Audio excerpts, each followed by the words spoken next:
Hello and welcome to this review for the manga of Servant X Service. So, if you're on this video without knowing, I've made a reaction series to the first season of the show, which is the only season. I don't know why I'm saying the first season. So when you're seeing this video, it should come out the day or the day after I post my reaction to the 13th episode. Obviously I knew the manga was translated, I knew the anime didn't cover everything. I literally finished watching the anime like 3 or 4 hours ago, and I said I would read the manga and do a review.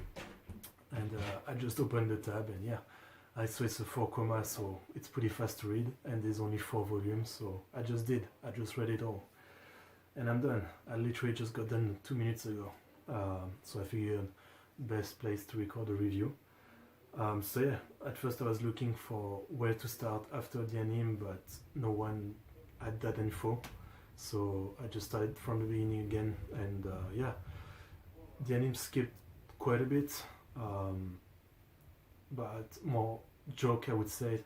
The anime definitely adapted most of the romance and character relationship stuff that's important, but it did skip some joke and some stuff. Also, as expected for an anime adaptation, it definitely changed the sequence of event of some stuff, absolutely.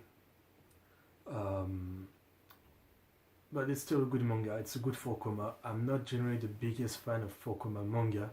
I love 4 manga anime adaptation. I think 4 as an anime are pretty great, but as manga I'm never the biggest fan. I still enjoy this one quite a bit. I mean, I like the character, the humor, the relationship, so there's that going for it over other 4 that I'm not already into because there was an anime before. Without spoiling, I'll do the spoiler just after one. Right now it's still the non-spoiler. If you're interested, I could say that you can start reading at volume 3 around chapter 100 if you want to be around where the anime ends. As I said, it skips some stuff, but it also has some stuff that happened in different order, but it's still possible, I think, to just jump in at that point. So volume 3, chapter 100, about that. This is where Asebe is starting to, I guess, if you've seen the anime is starting to want to say to Lucy that his father is the one that gave her the name, that accepted the name, but he hasn't told her yet. But anyway, I would recommend the manga. There's about 1.5 volumes more to read after the anime, so it's good. It's definitely more conclusive than the end of the anime. There's a lot more that happened, and it's a good one. So like the first season of the show, I would give it a 7 out of 10. So yeah, that's it. Now I'm gonna go into the spoiler section where I basically tell you what happened and what I thought of it. If you don't want any spoiler, definitely go away. The first thing that's different is that it takes until the end of the manga for Asebe to confess to Lucy that his dad is the one that I guess accepted the name. It's not really even him that confessed, it's more like she overheard it from the father himself who is talking to the plushy guy. Compared to the anime, it happens more toward the end. Basically, when Asebe found in the manga to go back, when Asebe found out about it, he basically just kept it to himself, he couldn't say it. Afterward, he still tried to tell her that he likes her and that he wants to go out with her, but she was still like kind of iffy about it, and same about until the end of the manga, when there is this big dramatic moment when she learned that his father is the one. So she thinks that all this time she wasn't really liking her, he just wanted her to say that. But then this conflict is resolved pretty quick, hopefully, and they both, I guess, confess to each other that they like each other. And one thing that's nice is the final joke of the manga is literally finally Asebe getting her email address. That's pretty cute. So yeah, that relationship ended pretty well as expected. Next is Miyoshi and Tanaka. this one did not end up developing much more. They did get a bit closer.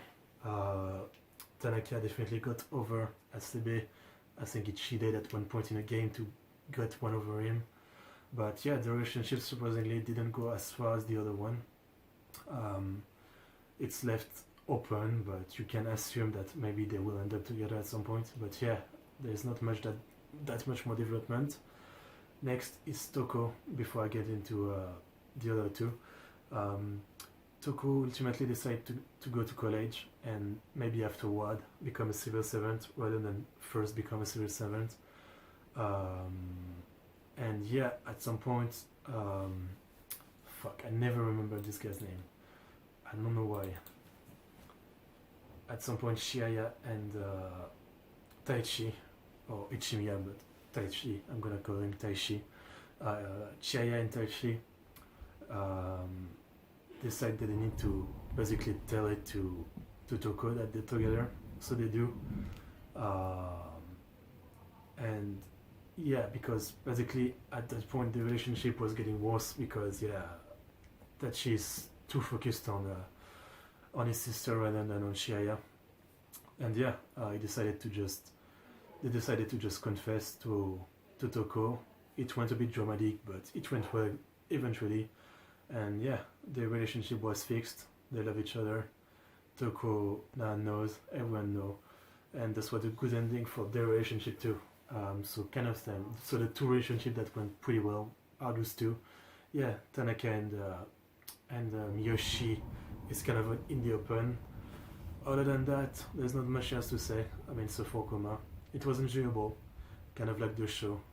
Very quick read. So yeah, I don't have much to say. As always, this wasn't the best video because I'm not very good at summing up event of a manga and then giving my review and my thought. But I said I would do it, so only made sense. So yeah, anyway, that was it. That was my review for the manga.